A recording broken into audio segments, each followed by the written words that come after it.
మీ ఎలాంటి వ్యాపార ప్రకటనలకైనా వెంటనే మా ఛానల్ సంప్రదించండి. అందరికీ శుభాభినందనలు. చక్కగా ఆంగ్ల నూతన సంవత్సరం 2026 అడుగు పెట్టేశాం. జనవరి నెలలోకి వచ్చేసాం. జనవరి నెలలో రాసుల్లో ఆఖరి రాశి అయిన మీనరాశి వారికి ఎలా ఉందో ఇప్పుడు చూద్దాం.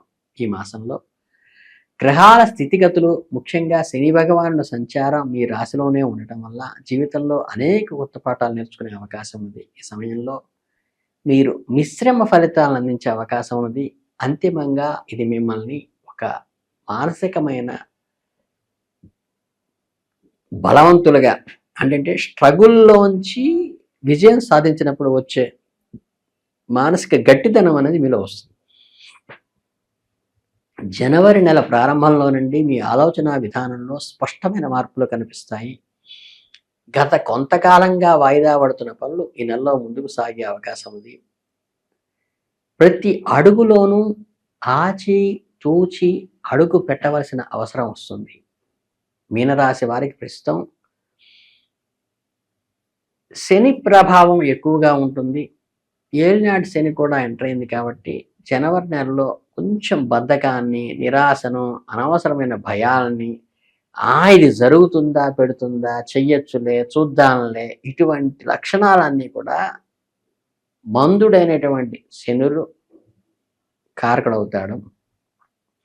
కానీ గురువు అనుకూలత కొన్ని విషయాల్లో మీకు రక్షణ కవచంలా ఉపయోగపడుతుంది. కనుక ధైర్యం కోల్పోపాకండి. కనుక వ్యాపారస్తుల విషయానికి వస్తే భాగస్వామి వ్యాపారాల్లో కొన్ని ఇబ్బందులు తలెత్తవచ్చు.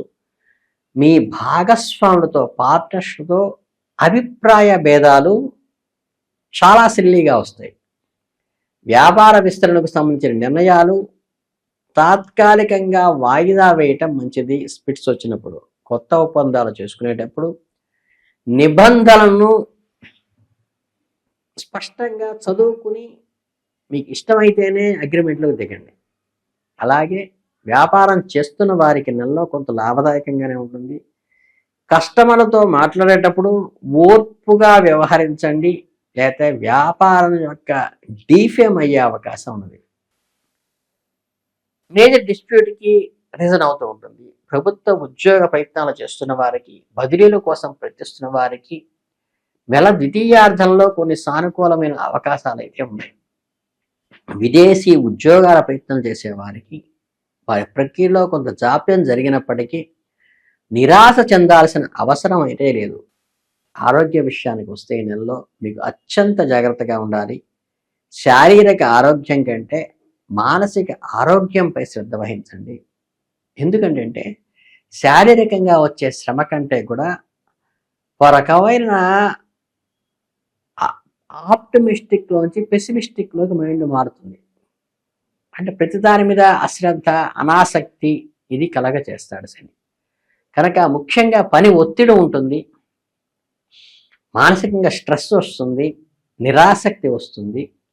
కనుక ఏంటంటే దీని ద్వారా గ్యాస్ట్రిక్ ట్రబుల్స్, ఇట్లాంటి ఎసిడిటీ లాంటివి ఫామ్ అయ్యే అవకాశం ఉంది. కాబట్టి నిరంతరము చక్కగా ఏంటంటే ఆప్టమిస్టిక్ అంటే పాజిటివ్ థింకింగ్ ప్రాక్టికల్గా మీకు మీరు ప్రాక్టీస్ చేసుకోవాలి.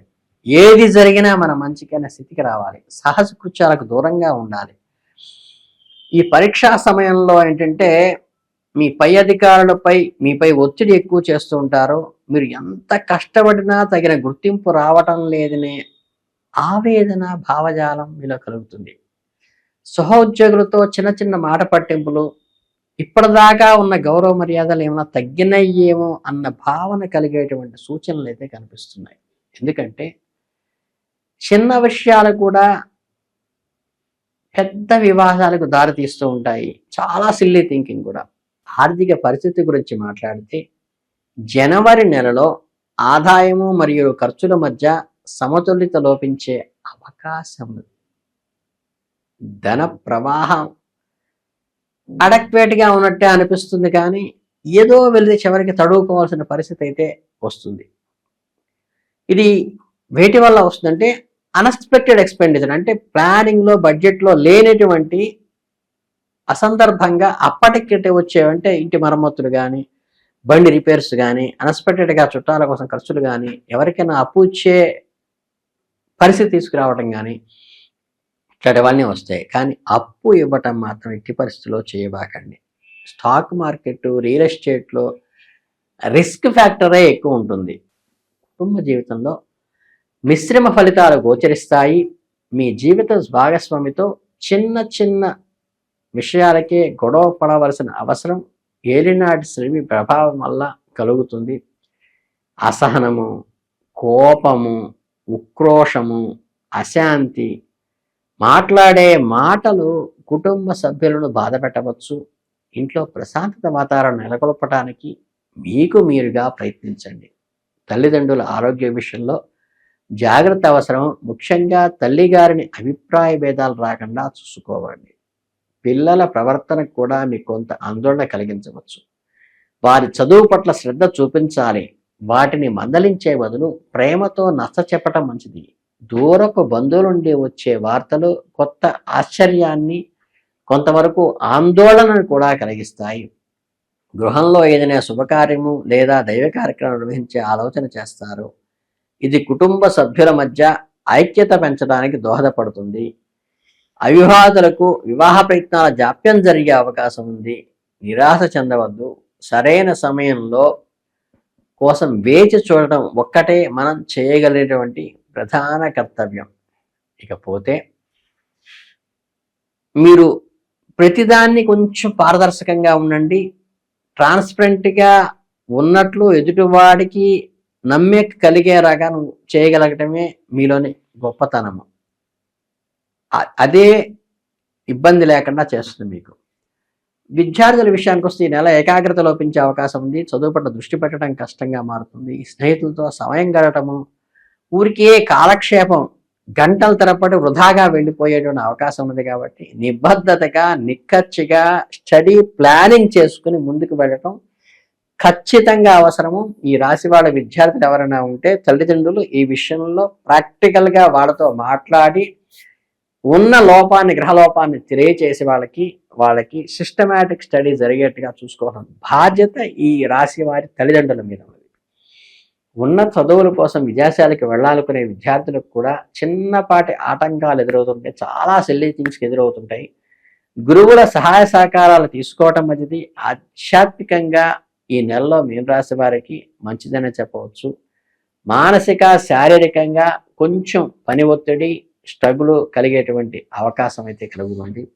దీనికి చక్కగా ఆలయ దర్శనాలు చేసుకోండి, తీర్థయాత్రలు చేయండి, ధ్యానము, యోగా, మెడిటేషను చేసుకోండి, మానసిక పరిపుష్టిని పెంచుకోండి. ఇవన్నీ చేసుకుంటే ఈ రాశి వారికి అద్భుతంగా ముందుకు వెళ్ళే అవకాశం ఉన్నది.